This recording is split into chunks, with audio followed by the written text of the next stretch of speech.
Pak, Bu, 19 bandara seluruh Indonesia dipersiapkan untuk menerima imigran-imigran dari Cina daratan.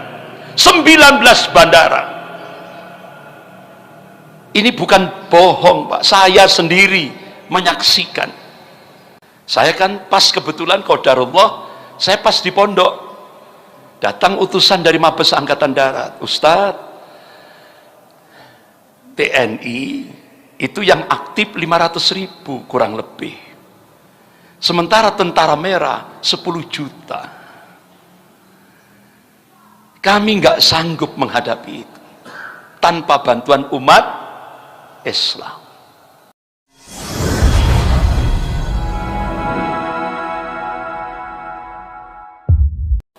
Bapak-bapak, ibu yang dirahmati Allah, konsekuensi Cina memberikan bantuan hutang tahap pertama untuk Indonesia 647 triliun tahap pertama, nanti ada tahap kedua itu ribuan triliun yang sudah disiapkan. Konsekuensinya apa? 10 juta rakyat Cina daratan wajib masuk ke Indonesia. Target 2020, berarti tahun ini target 10 juta harus masuk. Sudah masuk apa belum? Sudah. Nah, kita ini kan disuguhi media mainstream ini kan sudah dikuasai Taipan, sehingga yang dimunculkan 100, 150, ya kan? Pak, Bu, 19 bandara seluruh Indonesia dipersiapkan untuk menerima imigran-imigran dari Cina daratan. 19 bandara. Ini bukan bohong, Pak. Saya sendiri menyaksikan. Setelah saya safari dakwah di Banjarmasin, pulang nyampe di Bandara Soekarno-Hatta sebelum subuh, saya langsung masuk gate 6. Sambil nunggu sholat subuh, saya turun ke musola bawah di lantai bawah itu. Selesai sholat subuh, saya naik ke atas. Itu sudah ratusan orang-orang Cina daratan, rambut cepak. Tiap hari arahnya ke arah Sulawesi. Tiap hari. Target 2020. Dan ya Allah, ini mantan, ada 2 petinggi militer, yaitu Bapak Mayor Jenderal Supomo kalau tidak salah, purnawirawan beliau. Kemudian Letnan Jenderal Purnawirawan Sarwan Hamid. Ada 2 petinggi ini mantan militer datang ke Jawa Timur, ngundang tokoh-tokoh ulama di Jawa Timur ini. Jadi beliau menyampaikan, ini pergerakan tentara-tentara merah yang mengaku buruh itu terus tiap hari, Pak. Ini. Makanya jangan kaget bapak-bapak, ibu-ibu yang dirahmati Allah. Dari utusan Mabes TNI Angkatan Darat datang ke pondok-pondok pesantren, termasuk ke pondok kami di Karangploso itu, Ma'had Tahfidzul Quran Al-Firqatun Najiyah. Saya kan pas kebetulan qadarullah, saya pas di pondok, datang utusan dari Mabes Angkatan Darat. Ustadz, TNI itu yang aktif 500.000 kurang lebih. Sementara tentara merah 10 juta. Kami nggak sanggup menghadapi itu tanpa bantuan umat Islam. Itu, Pak. Inilah kondisi kekinian.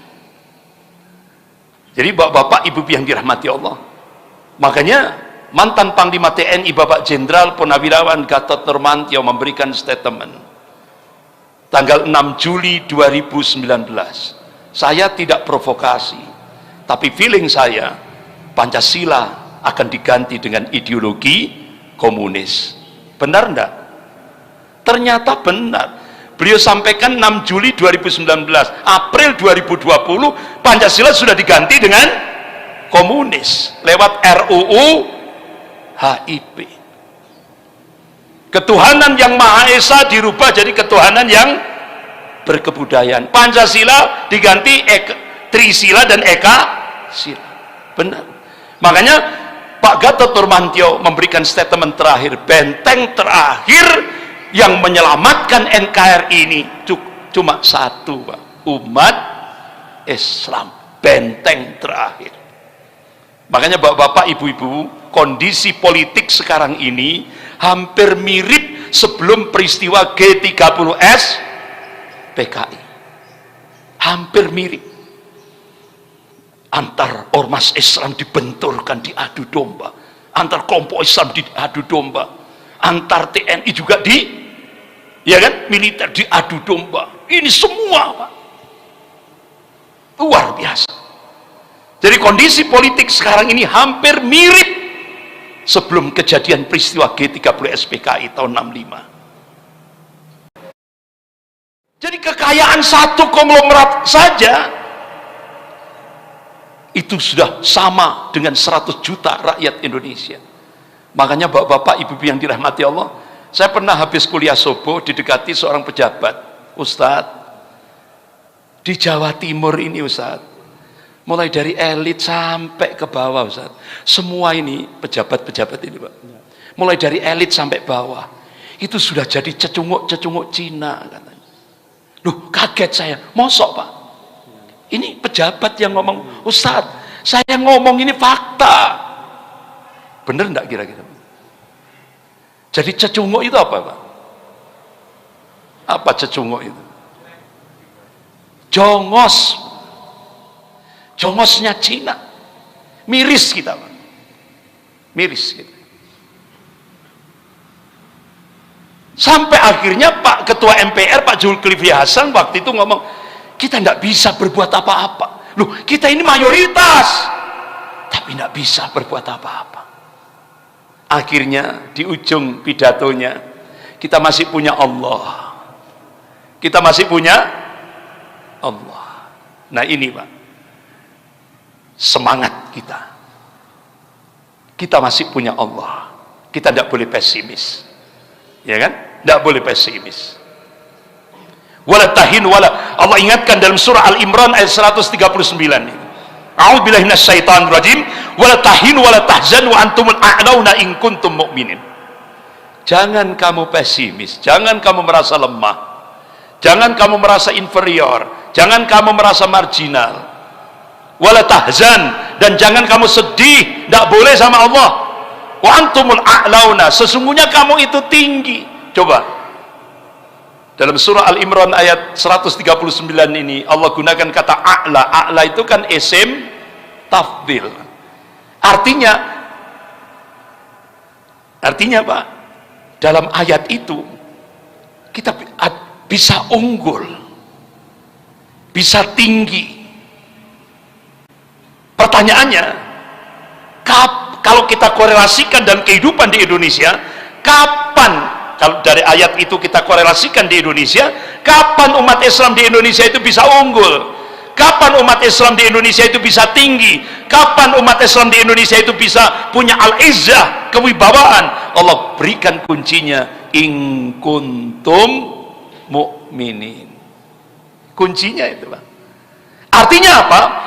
Kalau kalimah tauhid la ilaha illallah itu sudah menghunjam dalam setiap saksiyah Islamiyah, insya Allah janji Allah pasti, ta'yidullah, pertolongan Allah akan diturunkan. Berarti syaratnya tauhidnya harus murni, dan itu merupakan basic, ya, dan itu merupakan syarat mutlak Allah berikan kemenangan. Tauhidnya harus murni, tauhidnya harus murni, imannya harus murni. Makanya Allah ingatkan dalam surah Al-An'am ayat 82 itu, a'udzubillahi minasyaitonir rajim, alladzina amanu wa lam yalbisu imanan bidzulmin ulaika lahumul amnu wa hum muhtadun. Jadi orang-orang yang mukmin, orang-orang yang muwahhid, yang mentauhidkan Allah itu, kata Allah, walam yalbisu imanan bidzulmin, dan tidak mencampur adukkan imannya dengan abdulum. Itu kalangan mufassir menafsirkan abdulum itu bil makna asyirik.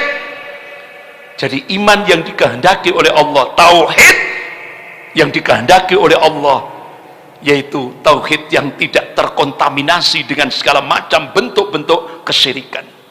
Itu Pak. Baru kalau itu sudah kita aplikasikan dalam hidup dan kehidupan ini, Allah berjanji, ulaika lahumul amnu wa hum muhtadun. Mereka itulah hamba-hamba Allah yang akan diberikan al-amnu, keamanan fid dunya wal akhirah. Wa hum muhtadun, dan Allah akan tetap memberikan hidayah. Janji Allah pasti. Nah, sekarang balik lagi ke materi kita. Bapak-bapak, Ibu yang dirahmati Allah. Jadi proyek reklamasi dan proyek Mikarta ini ternyata entry point, pintu masuk komunis Cina untuk menjebol kedaulatan Indonesia. Tokohnya adalah mafia Sembilan Naga, itu koordinatornya adalah James Riyadi. Bapaknya namanya Mokhtar Riyadi, orang Batu, Pak. Wong Batu. Mokhtar Riyadi itu wong Batu, Pak. Dulu masih fukara masakin. Enggak taunya 2010 luar biasa. Dia masuk daftar orang terkaya seluruh dunia, Pak. Sampai dia dirikan Bank Lipo. Itu Mokhtar Riyadi kan orang Batu. Sampai mengumpulkan pengusaha-pengusaha Cina. Jadi dia pidato di depan pengusaha-pengusaha Cina. Lipo itu artinya lama-lama Indonesia milik OE. Lama-lama Indonesia milik OE. OE itu kan aku. Benar enggak, Pak? Ternyata benar. Itu loh, Pak. Wong Batu. Anaknya namanya James Riyadi, jadi koordinator Sembilan Naga yang menguasai. Dan proyeknya mana, Pak, kalau di Malang? Universitas Macung di Tidar. Itu kampusnya. Jadi kalau James Riyadi kalau ke Malang, dia bawa helikopter sendiri di Universitas Macung.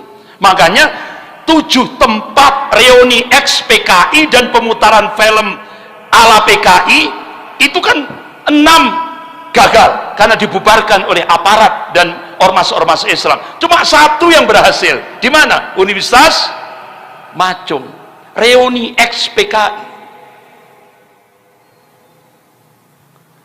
Itu loh, Pak. Jadi Bapak Ibu yang dirahmati Allah, ternyata proyek reklamasi wa makaru wa makarallah wallahu khairul makirin. Mereka membuat makar, tapi Allah membalas makar mereka, dan Allah itu sebaik-baik pembuat